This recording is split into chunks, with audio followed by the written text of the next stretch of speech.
Hello साथियों, कैसे हो आप सभी। उम्मीद है आप सभी अच्छे होंगे। मैं हरविंद्र एक बार फिर से आप सभी साथियों का अपने परिवार हर क्लासेस 24 में आपका स्वागत करता हूं। आज बात करेंगे बिहार में जो नई वैकेंसी आई हैं उनसे संबंधित बहुत ही महत्वपूर्ण सूचना के बारे में। जितने भी अभ्यर्थी बिहार एसआई की जो न्यू वैकेंसी आई हैं उसका जो इंतज़ार कर रहे थे उनके लिए बहुत ही बड़ी खुशखबरी की बात है कि आपकी वैकेंसी आ चुकी हैं और आपके यानी फॉर्म भी जल्द ही भरना शुरू हो जाएंगे। तो जितने भी अभ्यर्थी बिहार एसआई की न्यू वैकेंसी का इंतज़ार कर रहे थे उनके लिए बहुत ही बड़ी खुशखबरी की बात है कि आपकी वैकेंसी आ चुकी हैं। और आपको बता दें, इस वीडियो में आपकी बात करेंगे जो इसकी यानी सिलेक्शन प्रोसेस है उसके बारे में। उसके अलावा इसमें आयु कितनी मांगी गई है, उसके अलावा इसका यानी पैटर्न कैसे है, उसके अलावा आपको इसमें बताएंगे कि आपकी यानी जैसे आयु संबंधी जो यानी जानकारी वो सभी बताएंगे। उसके अलावा फिजिकल संबंधी जानकारी बताएंगे और साथ के साथ आपको बताएंगे कि इसकी सिलेक्शन प्रोसेस कैसी है, यानी इसका सिलेक्शन होने के लिए क्या क्या प्रोसेस होंगे। तो आपको जितनी भी महत्वपूर्ण जानकारी, जितने भी आपके डाउट हैं वो सभी आपकी एक वीडियो में क्लियर होंगे। उसके अलावा बताएंगे आपको कि इसके फॉर्म कब पड़ेंगे और इसमें वैकेंसी कितनी आई हैं। तो सभी जानकारी आपको इस वीडियो में मिलेगी। आप इस वीडियो को शुरू से लेकर के एंड तक ज़रूर देखें और वीडियो को स्किप बिल्कुल नहीं करें, क्योंकि यदि आपने वीडियो स्किप कर दी तो हो सकता है कोई महत्वपूर्ण जानकारी भी आप स्किप कर दें, इसलिए वीडियो को बिल्कुल भी स्किप नहीं करें। अब सबसे पहले आपको बता दें कि आपकी जो वैकेंसी ये आएंगी ये 1799 वैकेंसी हैं। कितनी? 1799 ये आपकी वैकेंसी हैं, जो बहुत ही यानी अच्छी वैकेंसी हैं। तो जितने भी अभ्यर्थी बिहार एसआई के लिए यानी तैयारी कर रहे हैं उनके लिए ये 1799 वैकेंसी आ चुकी। और आपको बता दें कि जो ऑनलाइन यानी फॉर्म भरने की जो यानी तिथि है वो आपकी 26/9/2025 से आप फॉर्म भर पाएंगे। और कब तक? 26/10/2025 तक। तो कब तक फॉर्म भर पाएंगे आप? 26/10/2025 तक। और कब से? 26/9/2025 से यानी 26 सितंबर 2025 से लेकर के 26/10 यानी 26 अक्टूबर 2025 तक आप इसमें फॉर्म भर पाएंगे। तो ये आपके लिए क्या है? बहुत ही महत्वपूर्ण है। उसके अलावा बता दें कि इसकी जो फीस की भी लास्ट डेट है वो 26 अक्टूबर 2025 है। कितनी है? 26 अक्टूबर 2025 तक आप अपनी यानी फीस भी इसमें काट पाएंगे। उसके अलावा फिर आपको यानी टाइम नहीं मिलेगा। इसलिए जितने भी अभ्यर्थी जैसे बिहार एसआई की तैयारी कर रहे हैं तो वो अपने 26 सितंबर 2025 से अपने फॉर्म आराम से भर सकते हैं। तो आप समय रहते हुए अपना फॉर्म ज़रूर भर दें, क्योंकि इसकी जो ऑनलाइन आवेदन की यानी आपकी जो वो आपकी 26/9/2025 है। कितनी? 26/9/2025 को ये प्रारंभ होगी और अंतिम डेट है वो आपकी है 26/10/2025। इस चीज़ का आप जरूर ध्यान रखें, क्योंकि बहुत से अभ्यर्थियों को यही नहीं ध्यान रहता है कि हमारे इसके लिए फॉर्म कब से भरे जाएंगे और कब तक भरे जाएंगे। तो आप समय रहते हुए इसमें फॉर्म जरूर भर दें। उसके अलावा बात कर लें आवेदन के लिए पात्रता। तो भारतीय जैसे भारतीय नागरिक होना अनिवार्य है। पुरुष एवं महिला यानी जेंडर आवेदन कर सकते हैं। अभ्यर्थियों के लिए शैक्षणिक योग्यता 1/8/2025 तक किसी मान्यता प्राप्त विश्वविद्यालय से स्नातक परीक्षा या सरकार द्वारा मान्यता प्राप्त उसके समकक्ष परीक्षा उत्तीर्ण होना अनिवार्य है। और उम्र सीमा की गणना 1/8/2025 के आधार पर की जाएगी, परंतु वैसे अभ्यर्थी जो 1/8/2024 को सरकार द्वारा निर्धारित अधिकतम उम्र सीमा धारित करते हों या उम्र सीमा के आधार पर आवेदन कर सकते हैं। अभ्यर्थियों की उम्र दिनांक 1/8/2025 को मैट्रिक अथवा समकक्ष प्रमाण पत्र के अनुसार निम्नवत होगी। तो आपको बता दें, जो अनारक्षित कोटि के पुरुषों के लिए न्यूनतम उम्र 20 वर्ष और अधिकतम उम्र 37 वर्ष है। उसके अलावा महिलाओं के लिए न्यूनतम उम्र 20 वर्ष है और अधिकतम उम्र 40 वर्ष है। पिछड़ा वर्ग के लिए, अत्यंत पिछड़ा वर्ग के लिए यानी पुरुषों के और महिलाओं के लिए न्यूनतम उम्र 20 से 40 वर्ष है। उसके बाद अनुसूचित जाति और अनुसूचित जनजाति के पुरुषों के लिए और महिलाओं के लिए अभ्यर्थियों के लिए कितनी है? तो जो आपकी 20 से 42 वर्ष है। कितनी है? 20 से 42 वर्ष मांगी गई है आपकी इसमें बिहार एसआई के लिए। मापक दंड की, किसकी? जो आपका शारीरिक मापदंड है उसके बारे में बात कर लें। ऊंचाई, सीना, वजन के लिए कोई देय यानी नहीं है, अंक देय नहीं है, परंतु विहित अर्हताएँ पूरी करने वाले अभ्यर्थी को असफल घोषित किए जाएंगे। जो मतलब जैसे इसमें जैसे अर्हताएँ पूरी नहीं कर पा रहे हैं उन अभ्यर्थियों को क्या किया जाएगा? असफल घोषित किया जाएगा। जैसे ऊंचाई अनारक्षित सामान्य वर्ग पिछड़ा वर्ग के लिए पुरुषों के लिए न्यूनतम 165 सेंटीमीटर ऊंचाई और अत्यंत पिछड़ा वर्ग और अनुसूचित जाति एवं जनजाति के पुरुषों के लिए 160 सेंटीमीटर और सभी वर्गों की महिलाओं के लिए 155 सेंटीमीटर। और सीना की बात कर लें तो आपके यानी पुरुषों के लिए जो सीना की यानी बात की है इसमें आपके यानी जैसे जो अनारक्षित सामान्य वर्ग पिछड़ा वर्ग एवं अत्यंत पिछड़ा वर्ग के पुरुषों के लिए बिना फुला 81 सेंटीमीटर, फुलाकर 86 सेंटीमीटर होना चाहिए। और उसके अलावा यानी 5 सेंटीमीटर क्या ये आपको फुलाना पड़ेगा नॉर्मल से। उसके अलावा बात कर लें जो अनुसूचित जातियों अनुसूचित जनजाति के अभ्यर्थियों ने मतलब 79 सेंटीमीटर नॉर्मल और फुला के 84 सेंटीमीटर यानी 5 सेंटीमीटर का यानी अंतर होगा। और महिलाओं के लिए वजन की बात कर लें तो महिलाओं की जो वजन है वो 48 किलोग्राम आपका होना चाहिए। जब आप मतलब फिजिकल वो से पहले आपका कितना होना चाहिए 48 किलो वजन आपका होना चाहिए, क्योंकि आपका वजन मापा जाएगा। उसके अलावा किन्नर और कोड़ी हिजड़ा ट्रांसजेंडर थर्ड जेंडर अभ्यर्थियों के लिए शारीरिक मापदंड तथा शारीरिक दक्षता परीक्षा का मापदंड पिछड़े वर्ग की महिला अभ्यर्थियों के समान होंगे। किसके? जो किन्नर में आते हैं उन सभी का क्या होगा तो वो यानी पिछड़े वर्ग की जो महिलाएं उनके हिसाब से उनका यानी वो समान माना जाएगा। उसके अलावा बात कर लें नियुक्ति की प्रक्रिया। लिखित प्रतियोगिता परीक्षा होगी। आवेदक पत्रों के संग्रहण उपरांत आवेदन पत्रों की यानी की समीक्षा की जाएगी। अभ्यर्थियों के आवेदन पत्र सही पाए जाएंगे उनके लिए लिखित परीक्षा का आयोजन किया जाएगा। और लिखित परीक्षा 2 चरणों में होगी, यथा प्रारंभिक और मुख्य परीक्षा। लिखित परीक्षा के सभी पत्र बहुविकल्पीय आधारित होंगे।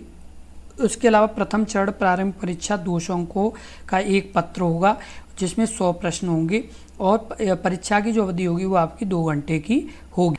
उसके बाद बात कर लें आपकी तो इसमें यानी उक्त पात्र सामान्य ज्ञान एवं समसामयिक मुद्दों से संबंधित प्रश्न पूछे जाएंगे। इसमें 30% से कम अंक प्राप्त करने वाले अभ्यर्थी को मुख्य परीक्षा के लिए असफल घोषित किया जाएगा। कितने? 30% कम यानी अभ्यर्थियों को क्या असफल घोषित किया जाएगा। उसके बाद यानी प्राप्त अंकों के आधार पर रिक्तियों के 20 गुना यानी सफल अभ्यर्थियों को चयन किया जाएगा। कितने? 20 गुना अभ्यर्थियों के। उसके बाद बात कर लें सेकंड में द्वितीय चरण में मुख्य परीक्षा का प्रारंभिक परीक्षा में सफल अभ्यर्थियों को मुख्य परीक्षा का सम्मिलित होने का अवसर प्रदान किया जाएगा।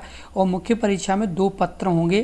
प्रथम पत्र 200 अंकों का सामान्य हिंदी का 2 घंटे और का होगा जिसमें 100 प्रश्न होंगे एवं न्यूनतम अर्हता 30% अंक प्राप्त करना अनिवार्य होगा, अन्यथा उन्हें अयोग्य घोषित कर दिया जाएगा। सामान्य हिंदी पत्र मेधा निर्धारण में नहीं जोड़ा जाएगा। क्या होगा? जो सामान्य हिंदी पत्र है वो मेधा निर्धारण में नहीं जोड़ा जाएगा। द्वितीय पत्र सामान्य अध्ययन सामान्य विज्ञान नागरिक शास्त्र भारतीय इतिहास। उसके बाद बात कर ले द्वितीय अध्ययन और सामान्य ज्ञान नागरिक शास्त्र भारतीय इतिहास भारतीय भूगोल गणित एवं मानसिक योग्यता जांच से संबंधित होगा। द्वितीय पत्र का पूर्णांक 200 अंक का होगा जिसमें प्रश्नों की संख्या कितनी होगी? 100 आपकी होगी। उसके अलावा दोनों चरणों की परीक्षा में प्रत्येक जैसे गलत उत्तर के लिए 0.2 अंक आपके काट लिए जाएंगे। क्या है? यानी जो नेगेटिव मार्किंग है वो आपकी यानी प्रत्येक जैसे प्रश्न गलत होने पर 0.2 अंक आपके काट लिए जाएंगे। उसके बाद बात कर लें मुख्य लिखित परीक्षा के आधार पर रिक्तियों के 6 गुना अभ्यर्थियों का चयन कोटिवार मेधानुसार शारीरिक दक्षता परीक्षा के लिए किया जाएगा।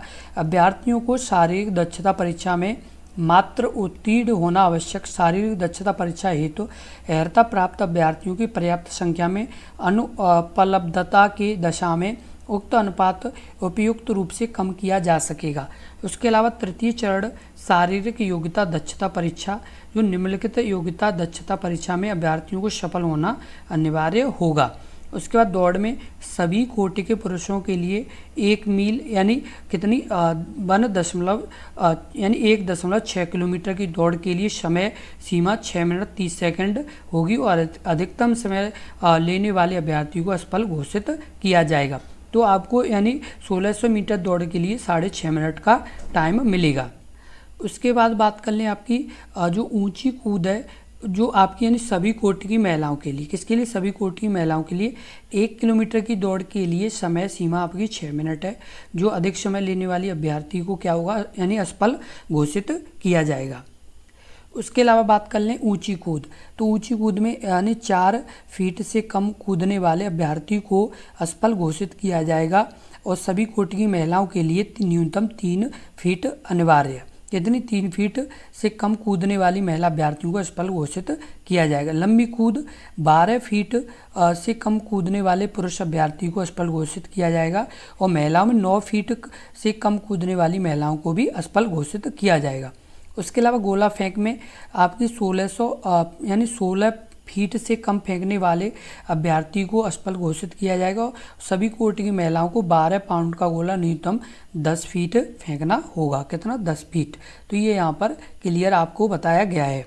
उसके बाद बात कर लें आपके 10 फीट से कम फेंकने वाली महिलाओं को असफल घोषित किया जाए। ये सभी आपके लिए क्या है? महत्वपूर्ण जानकारी है। और आपको बता दें कि जो आपका नियत पुरुषों के लिए 6 मिनट 30 सेकंड एवं महिलाओं के लिए 6 मिनट दौड़ पूरी करने वाले अभ्यर्थियों को ऊंची कूद, लंबी कूद एवं गोला फेंक स्पर्धा में न्यूनतम विनिश्चित मानदंड पूरा नहीं करने पर असफलित घोषित किया जाएगा। क्या किया जाएगा? आपको असफल घोषित कर दिया जाएगा यदि आपने 6.5 मिनट में और 6 मिनट में दौड़ पूरी नहीं की तो अगली प्रोसेस में आपको नहीं भेजा जाएगा। तो इस चीज़ का आप जरूर ध्यान रखें। उसके बाद बात कर लें आपकी वैकेंसी के बारे में। तो वैकेंसी कितनी क्या है? तो आपकी अनुसूचित जाति के लिए 210 कुल पद हैं, जिसमें महिलाओं के लिए क्षैतिज रूप से 35% आरक्षण में 74 पद हैं। अनुसूचित जनजाति के 15 कुल पद हैं, जिसमें 5 महिलाओं के लिए। अत्यंत पिछड़ा वर्ग के लिए 200 आपके 73 हैं, जिसमें 96 महिलाओं के लिए। और पिछड़ा वर्ग में 222 हैं, जिसमें 78 आपके किसके लिए? तो आपके यानी महिलाओं के लिए। उसके अलावा पिछड़े वर्ग के 42 पद हैं और महिलाओं के लिए यानी कुछ नहीं है। उसके अलावा अनारक्षित आपकी जो पद हैं वो 850 है, जिसमें 298 महिलाओं के लिए। और आर्थिक रूप से कमजोर वर्ग के लिए 180 पद हैं, जिसमें 63 पद महिलाओं के लिए। और ट्रांसजेंडर में 7 पद हैं।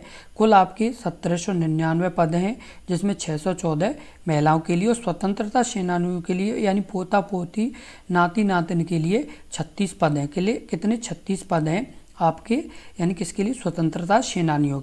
उसके बाद बात करें सभी वर्ग के कोटि पुरुष एवं महिला यानी जो जेंडर थर्ड जेंडर अभ्यर्थियों के लिए ऑनलाइन आवेदन पत्र का मूल्य 100 रुपये यानी रखा गया है। उपरोक्त राशि अतिरिक्त बिहार पुलिस और सेवा आयोग अभ्यर्थियों से कोई राशि नहीं लेगा, किंतु नेट बैंकिंग या क्रेडिट कार्ड और उसके बाद प्रयोग चार्जेस का वहन अभ्यर्थियों को करना होगा। देश में प्रचलित क्रेडिट कार्ड एवं नेट बैंकिंग के ट्रांजैक्शन के अनुमान्य होंगे, इसके अतिरिक्त कोई अन्य मान्य नहीं होगा। तो ये सभी आपकी यानी महत्वपूर्ण जानकारी किससे संबंधित? तो जो ऑनलाइन आवेदन करेंगे तो उसकी फीस काटने से संबंधित। तो बात कर लें आपके सिलेबस से।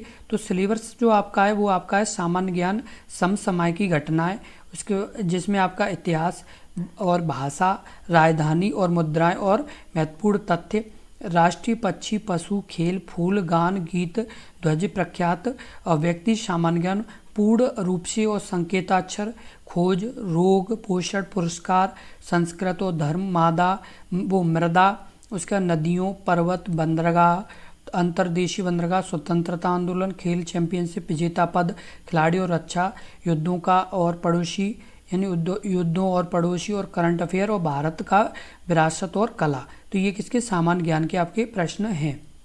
उसके बाद बात कर लें सामान्य हिंदी में। समास, संधि, वाक्य त्रुटियां, स्त्रीलिंग, पुल्लिंग, गद्यांश, कारक, उपसर्ग और प्रत्यय, वाक्य सुधार, पर्यायवाची, वर्तनी की त्रुटि, रिक्त स्थान, मुहावरे और अनेकार्थी शब्द। इसके बाद कर लें सामान्य अध्ययन। तो भारतीय इतिहास, भारतीय राजनीति, भारतीय यानी वर्तमान घटनाएं, भूगोल, अर्थव्यवस्था, वर्तमान राष्ट्रीय और अंतर्राष्ट्रीय घटना, बैंकिंग, खेल। तो ये सभी क्या है? आपके सामान्य अध्ययन के टॉपिक हैं। उसके अलावा बात कर लें आपके सामान्य विज्ञान के। ध्वनि, रोशनी, प्राकृतिक घटना, प्राकृतिक संसाधन, विद्युत चुम्बकीय प्रवाह और सर्किट, चुम्बकीय और चुम्बकत्व, निरंतरता, कुल। उसके अलावा पदार्थों का परिवर्तन, परमाणु की संरचना, मन। उसके अलावा धातु, कार्बन, मिट्टी, एसिड, नमक, उसके अलावा आपका ब्रह्मांड, गति, कार्य। ये आपके किसके टॉपिक हैं? तो सामान्य विज्ञान के। उसके अलावा नागरिक शास्त्र में तो भारतीय इतिहास, भारत का भूगोल, भारतीय इतिहास और संस्कृति, भारतीय भूगोल, उसके पर्यावरण, आर्थिक पहलुओं और स्वतंत्रता आंदोलन, भारतीय कृषि एवं प्राकृतिक संसाधन। उसके अलावा भारतीय संविधान और राजनीति, पंचायती राज। उसके अलावा सामुदायिक और बिहार का भौगोलिक राजनीतिक स्थिति। उसके अलावा सामान्य गणित में सरलीकरण, औसत, प्रतिशत, समय और कार्य और क्षेत्र, लाभ और हानि, सरल, चक्रवृद्धि ब्याज, समय, गति, निवेश, एचसीएफ, एससीएम, एलसीएम, उम्र, बार ग्राफ, सचित्र ग्राफ और चार्ट, ये सभी आपके टॉपिक किसके हैं? तो सामान्य गणित के टॉपिक हैं। उसके बाद बात कर लें रीजनिंग में, तो मेंटल एबिलिटी टेस्ट, एनालॉग्स, समानताएं और अंतर, स्पेस और विजुअलाइजेशन, प्रॉब्लम सॉल्विंग, उसका analysis, decision making, visual memory, discrimination, observation, उसका रिलेशनशिप, कॉन्सेप्ट्स, उसके अलावा वर्बल और फिगर क्लासिफिकेशन, उसके बाद अर्थमेटिकल नंबर सीरीज, उसके अलावा मौखिक श्रृंखला। तो ये सभी किसके टॉपिक हैं? तो आपके रीजनिंग के टॉपिक हैं। और आपको बता दें तो ये आपका क्या है, पूरा एक सिलेबस है। जितने भी अभ्यर्थी जैसे बिहार एसआई की तैयारी कर रहे हैं तो उनके लिए पूरी एक जानकारी है जो आपके लिए बहुत ही ज़रूरी है, क्योंकि यदि आपको जानकारी ही नहीं पता होगी कि क्या क्या हमारे सिलेबस में आ रहा है, क्या क्या नहीं आ रहा है, तो आप अपनी तैयारी कैसे कर पाएंगे। और आपको बता दें कि आपके अपने इस यूट्यूब चैनल पर आपके बिहार एसआई एग्ज़ाम की तैयारी भी कराई जा रही है, तो आप आसानी से अपने इस यूट्यूब चैनल को सब्सक्राइब कर लें और लगातार जुड़े रहें, जिससे आपकी तैयारी अच्छी हो पाए। तो इसलिए आपने यदि अभी तक अपने इस यूट्यूब चैनल को सब्सक्राइब नहीं किया है तो सब्सक्राइब जरूर कर लें, क्योंकि यदि आप सब्सक्राइब कर लेंगे तो आपको यानी बिहार एसआई से संबंधित कोई भी अपडेट होगी तो सबसे पहले आपको अपने इस यूट्यूब चैनल पर मिलेगी। और साथ के साथ आपके जो वीडियो हम अपलोड करेंगे एसआई की, जो जितने भी सब्जेक्ट आ रहे हैं उनकी, तो उसकी भी आपको नोटिफिकेशन मिलती रहा करेगी। बस आप अब तैयारी करना शुरू कर दीजिए, क्योंकि यदि आपको अपने बदन पर वर्दी पहननी है तो आपको अब मैदान में आना पड़ेगा, क्योंकि अब आपका यानी मैदान में आना ज़रूरी है, क्योंकि अब आपके जो ये मौका मिला है इस मौके का पूरी तरह से फ़ायदा उठाना है, क्योंकि ये जो आप इतने दिन से इंतज़ार कर रहे थे वो आज आपका इंतज़ार पूरा होता है। बस आपको अब तैयारी करनी होगी, जो ये मौका मिला इस मौके को जाने नहीं देना होगा और आपको तैयारी अच्छे स्तर से करनी होगी। और आप अभी अपने इस यूट्यूब चैनल से हर क्लासेस 24 से जुड़ें और अपनी तैयारी अच्छी करें, क्योंकि यदि अभी आप जुड़ेंगे नहीं तो आपकी तैयारी भी अच्छी नहीं हो पाएगी। इस चीज़ का आप ज़रूर ध्यान रखें, क्योंकि आपका पेपर बहुत ही अच्छे स्तर का आने वाला है और कॉम्पिटिशन भी बहुत ही अच्छा होगा। तो इस चीज़ का आप ज़रूर ध्यान रखें और आप आज और अभी जुड़ें, यानी आज आप अभी और यानी तुरंत जुड़ें और अपनी तैयारी की शुरुआत करें, क्योंकि आपको ज़्यादा से ज़्यादा इस एग्ज़ाम को ज़्यादा से ज़्यादा आपको टाइम मिलेगा, तो 3 से 4 महीने का ज़्यादा से ज़्यादा टाइम मिलने की संभावना है। तो आपको यदि 3 से 4 महीने में एक अच्छा स्कोर करना है तो आज से ही आपको जुड़ना होगा और अपनी तैयारी मजबूत करनी होगी। इस बात का आप ज़रूर ध्यान रखें और इस वीडियो को ज़्यादा से ज़्यादा शेयर करें, जिससे और भी अभ्यर्थियों को इस जानकारी के बारे में पता चल सके। और यदि आपने अभी तक अपनी इस यूट्यूब चैनल को सब्सक्राइब नहीं किया है तो कृपया सब्सक्राइब जरूर कर लें, क्योंकि यदि आप सब्सक्राइब कर लेंगे तो आपको इसी तरह की महत्वपूर्ण वीडियो की लगातार नोटिफिकेशन मिलती रहेगी। और यदि आपको वीडियो अच्छी लगी हो और महत्वपूर्ण लगी हो तो वीडियो को लाइक ज़रूर कर दें। धन्यवाद।